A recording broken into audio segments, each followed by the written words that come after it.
Okay. Heavenly King, comforter of the Spirit of truth, who art everywhere present and fillest all things, the treasury of blessings and the giver of life, come and abide in us and cleanse us from every stain of sin and save our souls, O gracious one. Amen. So we have our guest tonight, Father John Whiteford. I think we've been priests for the same amount of time, because when I was starting, he was writing, and he's written a lot over the years, and I read his stuff, and it's always really good, really good. I think some of you have probably uh, read him. He has a blog. He writes for Patristic Faith and other venues. Father John is an archpriest and pastor at St. Jonah Orthodox Church in Spring, Texas. He was born in Riverside, California in 1966 and lived in Grand Terrace, California. Father John and his family moved to Murray, Kentucky in 1976 and then to Houston, Texas in 1978.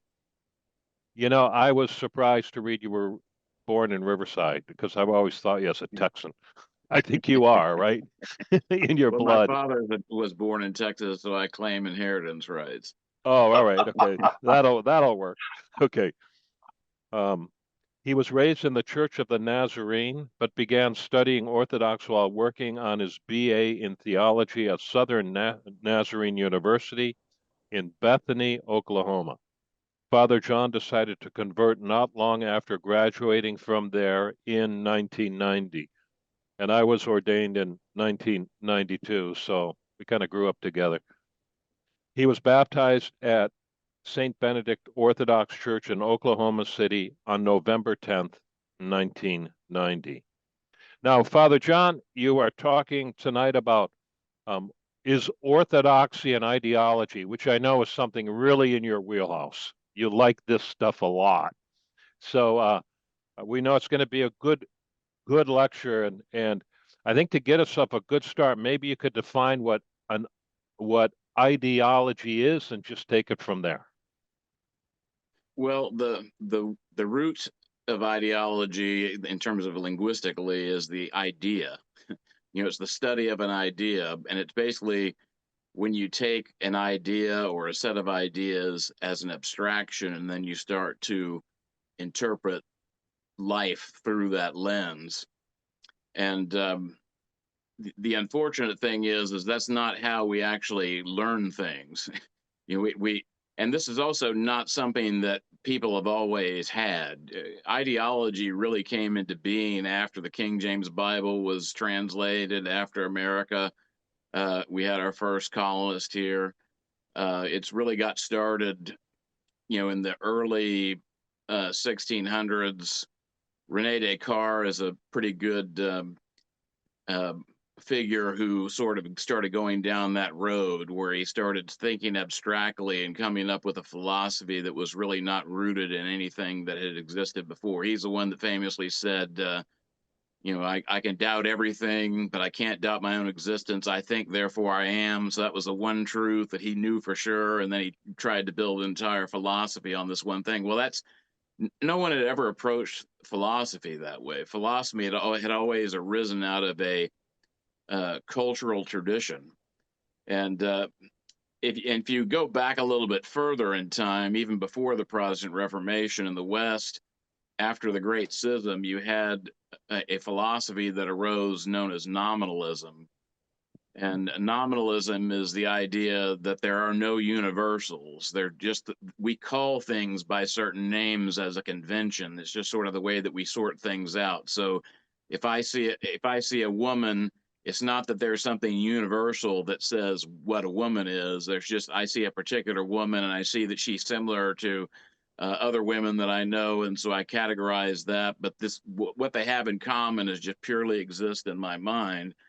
And this really started the West down a very negative road, and it was William of Ockham was the one that really got that way of thinking going, and it led to a big shift in how Western Europeans thought about theology, even because you started getting this idea that you can't. We're not going to look to someone who's a saint to interpret the scriptures and the fathers and guide us in what we should believe, we're going to look to an expert, because we need someone who's a subject matter expert, who knows the languages and all that kind of stuff, who can tell us what they think that it means. And so you had this shift from placing faith in people who lived a holy life to placing faith in people who are really super smart and show that they know what they're talking about. And basically, in the Protestant Reformation, you had this rejection of tradition. The Renaissance was where you started having this sort of big move towards going back to the sources and rethinking about things and sort of turning your back on medieval scholasticism. And it sort of culminated in the Protestant Reformation, where you had people who said, yeah, the church really screwed up. They got off the rails. We can't really trust tradition.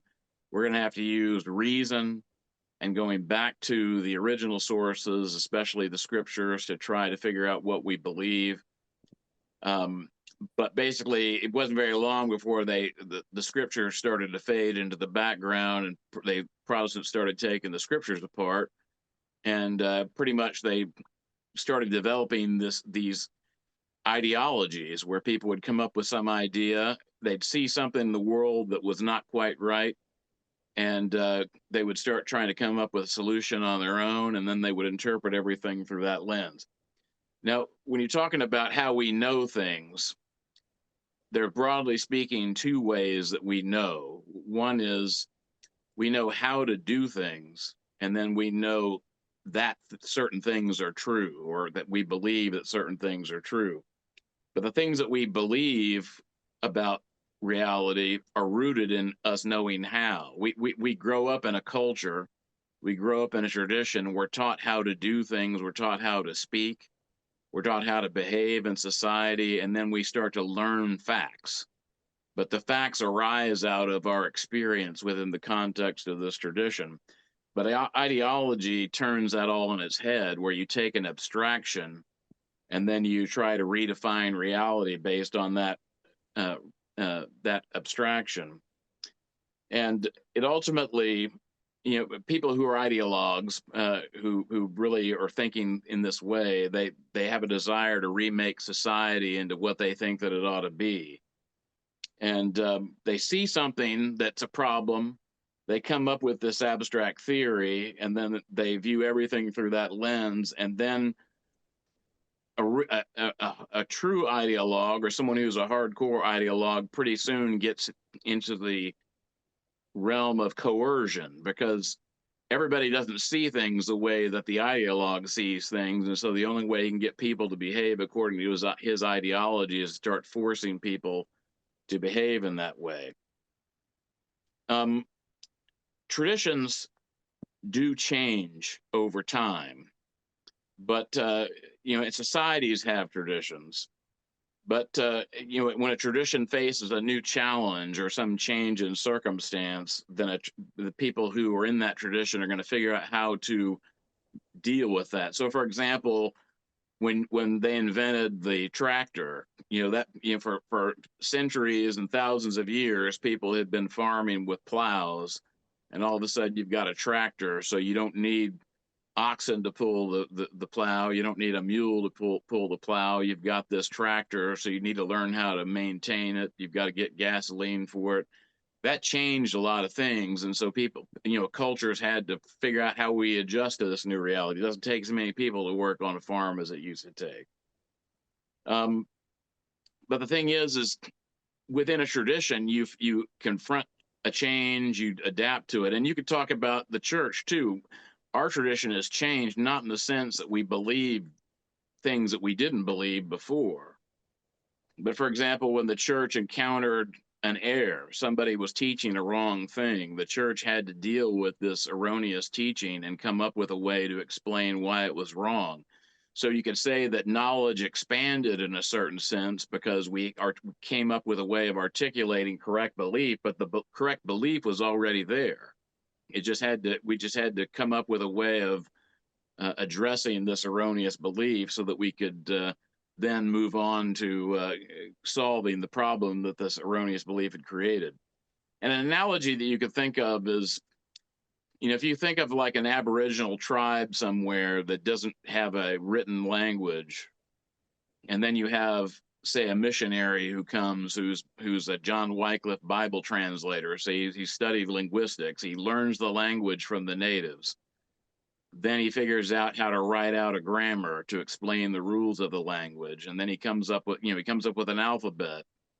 He teaches the natives how to write. Well, he's not, this missionary doesn't know the language better than the natives that he's teaching the language to. He's abstracted the language from having learned it from the natives, but the natives are the experts on the subject. They know the language better than the missionary does. But it's not to say that the missionary is not bringing them anything, because learning how to think about your language in a way that you can talk about the rules of grammar, and also especially learning how to read and write, puts a culture in a different standpoint. They can write down things. They don't have to remember everything. They can start engaging in discourse on a different level than they did when they didn't have those kinds of skills. So abstract reasoning is not wrong. It's just it has to function within a tradition. And in terms of our faith, we've abstracted from our faith doctrine, theology, catechesis, but the faith was believed before we developed the creed. The creed developed out of the faith that we already had. And so the abstractions can aid us in teaching and passing on the faith, but it's not just an abstraction, it's a lived reality. So orthodoxy is not an ideology. Orthodoxy is a way of life, and we can talk about it in terms of things that we believe, but it's not just an abstract set of things that we believe that we can give mental assent to and say, yeah, I believe those things, but I don't have to worry about the real world or how I actually live these things out. Another analogy, Copernicus was the guy who discovered that the planets didn't orbit the Earth along with the sun. And so a lot of modern thinkers use him as an example, as sort of a revolutionary, independent thinker who came up with this idea that, threw out the old beliefs and brought in new beliefs. But the reality was Copernicus was a student of a tradition that went back for more than 1,000 years, Ptolemaic astronomy. He just knew that tradition really well, and he saw some incoherences in what he was observing versus what Ptolemaic astronomy had explained, and then he came up with a solution. So he wasn't a revolutionary, he was operating within a tradition. But in the French Revolution, you kind of see sort of the ultimate culmination of ideology and as a revolution, where you have people literally saying everything has to be destroyed so that we can remake society so that people can be happy. The result wasn't people being happy. The result was people being miserable. But these people came up with these abstract ideas, and rather than reform society, rather than seeing, hey, we've got poor people who don't have enough to eat, what do we need to do to fix this problem within the culture? They decided we're going to just throw out everything and start afresh, and then we'll fix that problem. Well, that doesn't work very well. And going back, where ideologies come from, Marx, he saw there's a problem. There are some people who are really poor and there are some people really rich. What do we do about this? Well, rather than reforming things to try to help it, poor people function better and maybe help rich people to be more charitable to the poor people, let's just destroy society. If you talk about feminism is an ideology. Were men ever abusive of women that might have inspired women to think about the fact that reform was necessary? I would say that's probably so. But Gloria Steinem, who's a very famous feminist, she said, someone who's interested in reform is one thing. Someone who wants to revolutionize society and remake the world, that's a feminist. You've got critical theorists who they see problems because there are people who are oppressed and there are people who are oppressors. And then they proceed to try to interpret all of reality through the terms of someone either being an oppressor or someone who's oppressed. and the person who's oppressed is always the good guy, and the oppressor is always the bad guy. And so it's a very one-dimensional way of looking at reality, and it skews the way reality is looked at, and distorts it. It doesn't really help you to fix problems. It creates more problems than it solves. Communism, as an ideology, and the basically solution was we see these injustices, let's just burn down society and start all over. But did that result in people being happy? No, it did not. It resulted in the greatest misery in human history, because people had ideas that they thought were better than everything that had gone before them. Another thing that ideologues do, especially in our time, and this goes back to nominalism, is they redefine words.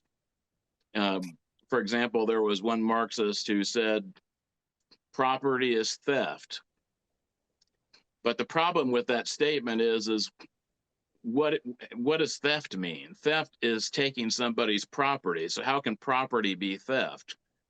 He's come up with this abstract idea because he sees some people have a lot of stuff and some people don't. So we're going to just say property is theft because the rich are stealing from the poor. But you've redefined the word theft to make this possible. And how can you have rational conversations with someone like that? It's really, these ideologies are almost like religious beliefs, but religious beliefs that are without God.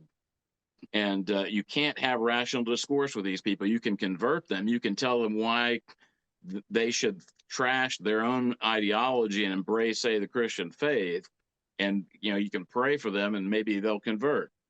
But you're not going to be able to have a rational discussion with someone who's making up their own words. Marriage equality is another example of redefining terminology, where you take the word marriage, which always had a particular meaning. Marriage is a man and a woman who make a lifelong commitment, and from them typically a family develops, and society is built around these families that develop from marriages. And now you're going to say, well, that's not really what marriage is. Marriage is when two people are having a sexual relationship with each other, and so that could be two men, two women, and maybe three men and two women. You can change it. It doesn't have any constant meaning, because you can redefine your words, because there are no universals, and everything's up for grabs. Well, this has resulted in such chaos. That's the world that we live in today, where nobody knows. You don't know what someone's pronouns are anymore until you ask them, and the pronouns they have today may not be the pronouns they're using tomorrow. Nobody knows how many genders there are in this ideology that they have of the LGBTQP spectrum, and it's constantly changing. And even the ideologues don't know how many genders there are, because people keep making these things up. Well, all this to say, this is a wrong way of thinking. Well, what's the problem for people who are already Orthodox here? There are conservative, quote unquote, ideologies that are out there. And so someone could come into the Orthodox Church, but also get sucked into an ideological way of thinking that they somehow mix in with Orthodoxy. And that's not how Orthodoxy works. Orthodoxy is a way of life. And so if you want to become an Orthodox Christian, what you have to do is you have to enter into the community by being baptized and chrismated and becoming a participant in the mysteries. And you have to learn from the community that you're in. And you're going to learn abstract ideas that come from that way of life, but it's at its heart, it's a way of life. It's not an abstraction. And so Orthodoxy can't be lived in the internet. It can't be lived you just arguing it with people on social media. Orthodoxy can only be lived in the context of a parish, and as you work out your salvation in your day-to-day life. And so what you want to do is try to understand the tradition, and even not just Orthodox tradition. I think that it would be good for people who are in our American context to learn the culture that we've largely destroyed and try to reassert it. and to do so just simply because it's a way of living that is conducive to being a Christian. And so I would encourage people to do things like learn what it means to be courteous, learn what it means to court a woman in a Christian way, according to the traditions that your ancestors had. And even though some of these things might seem quaint to people, these are ways of life that actually are the result of centuries of people learning that certain ways of behavior work better than other ways of behavior. And there are all kinds of traditions that we develop because they worked. They allowed a society to function. And when you're courteous to people, for example, you avoid needlessly offending people. You avoid causing problems, putting people into a situation where they're going to be embarrassed or you're going to be embarrassed. So it's conducive to loving your neighbor as yourself. So that's what I would encourage people to do. And I think that this is a really crucial thing. We don't think about how we've been influenced by ideologies because we're swimming in a sea of ideologies. We're like a fish that doesn't know that he's wet because we're constantly in the water. But we need to start becoming aware of these things so we can identify what is really rooted in what's true and what is just people coming up with weird ideas that wind up uh, distorting our view of reality and actually causing more problems than they solve.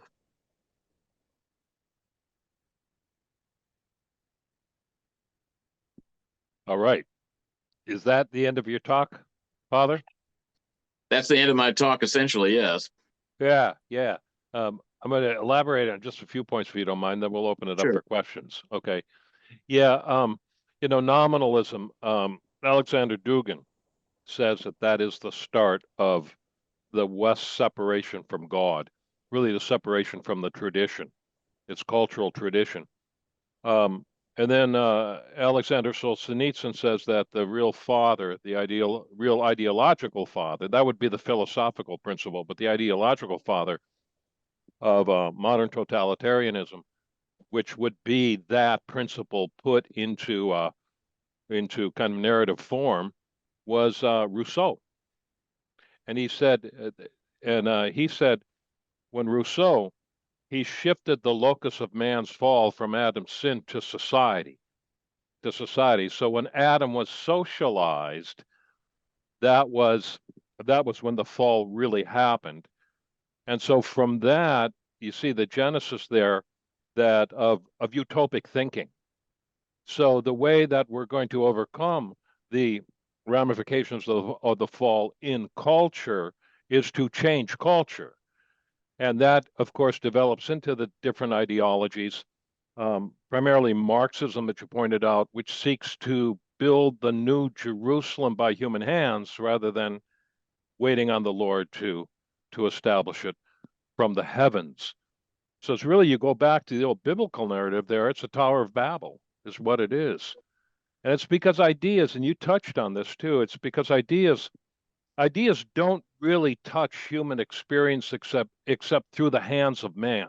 That's the thing. Ideas exist in the abstract, and it doesn't make them bad or anything like that. So it's not a moral judgment, right? It's just, but it's when these ideas are applied, well, that's when they have their effects on human experience. And because it has this impetus to create the new Jerusalem by human hands, it fundamentally wars against Christianity often. So, you know, I like this stuff too. I like it a lot. And so, the best critique I ever read of Marx was actually by Vladimir Bulgakov, and who somebody referenced it. I think it was Solzhenitsyn who referenced it, and so I dug it up. I found it and an old PDF on the internet somewhere. And he says the driver in Marxism, the central theological core of Marxism, is actually a hatred of God. That's what drove him. And and then I want to throw out one more idea, okay? And then I want to have you talk on it because this is a thesis of mine. I think in the Christian world, in Christendom, especially in the West, the Orthodox are not affected by this, and I think it's because it has a different anthropological grounding fundamentally. But I think that the father of modern ideology, really, I mean, we have these antecedents, right? Um, Rousseau being the father of totalitarianism, but I think in terms of like cultural impact, it would be John Calvin for this reason. John Calvin moved Christianity completely into the realm of ideas, turned Christianity into an ideology because it's a self-referencing system, right? And so you see, and which leads also to the desacralization of the creation, which is a function of this ideology, where we live now in our minds rather than in our experience. What do you think of that? I think that's a good point because Calvinism does, I mean, it is an intellectually circular system. If you grant the starting premises to Calvinism, everything else makes perfect sense. It's a very logical system, but it is a religion of the mind, as you said. And if you go to like a Puritan church of the old school, it was basically wooden benches and a pulpit and white walls because anything that was adorning that church was distracting you from the ideas. And one thing that's interesting, though, is that when I was studying church growth as a Protestant, they noted that there's only two types of Christian groups that actually have a successful track record of preaching the gospel to poor people, and that's Pentecostalism and liturgical churches. And that's because poor people can relate to Pentecostalism because it's very emotional. But they can relate to liturgical services because it does have this appeal to the emotions, and it touches them in a way that's not purely rational. Whereas Calvinism and most Protestantism, for that matter, is really a religion of the mind. And so you don't see a lot of poor people showing up at a Presbyterian church to listen to someone pontificating on Calvin's Institutes because you have to have a certain sort of an intellectual, rationalistic way of viewing life for that to appeal to you. So I think you've got a good point there. One other thing I would say is a good thing to listen to. You can listen to it on Spotify or on YouTube. But Father Saffron Rose gave a series of lectures that are known as the Orthodox Survival Course, and the actual recordings must not have been of very good quality because I've only heard them being read by somebody else who doesn't, unfortunately, he doesn't always pronounce Russian words or Greek words or even some English words properly. But for the most part, it's intelligible. But that is a very thorough way of seeing how did the West get off the rails and what do we need to do about it. Yeah. And one very practical thing that Father Saffron Rose advised people was he advised people to read Christian novels. And I think the reason why is because we live in this really materialistic world that's denied God, and a Christian novel written by a Christian author can at least help you to start thinking like a Christian and have a Christian way of looking at life again. So we do have to unlearn a lot of what we've been raised in, unfortunately, because our culture has gone down this road and try to get back to where the fork in the road was, where they got off the rails. Would you have any recommendations? Dostoevsky's novels are wonderful. I would start with that. Yep. I know that Father Saffron Rose actually recommended even Dickens, and Dickens wasn't even, he was actually a Unitarian. So he wasn't even a very Orthodox, small o Protestant. But I think the reason why I recommended Dickens was that he was viewing things from a more or less Christian way of thinking, and so it's close enough to our own culture for us to be able to relate to it. So I think there are non-Orthodox writers that you could also read that you could benefit from, like Flannery O'Connor would be one. But Dostoevsky would certainly be one that I would recommend. He's I think, the very best novelist that you're going to find. Yeah, I second that. I'm reading through The Brothers K for the second time, and it's even better the second time around. And for people who maybe are not, either because of time or inclination, maybe have a hard time sitting down with a novel, LibriVox has Dostoevsky's novels to where you can just listen to them. Right. And it's free, so you can do that. What's the name of that distributor? LibriVox. It's an app that's free. It's sort of like Audible, but it's free. And you can also listen to things like Eusebius's History of the Church, Bede's History of the Church and People of England. You know, there's a lot of the church fathers that someone's recorded that you can find on there, like Augustine's Confessions are on there. So there's lots of stuff that you can listen to for free on LibriVox. Yeah, we've got a couple of recommendations here. Orthodoxy by G.K. Chesterton. What about Tolkien or C.S. Lewis? What do you think about those? I would put them in the category of good Christian but not Orthodox authors that have at least a Christian worldview that can help us to see things in a better way than we've been, you know, the culture that we're actually living in. Right. Men are in crisis. And men are in crisis because they don't know who they are or what they were created for. It affects their lives in big ways. You were not meant to struggle alone. Step out of the chaos. Discover the man that God created you to be. We challenge you. Join us. You will discover a life worth living. Join the Brotherhood.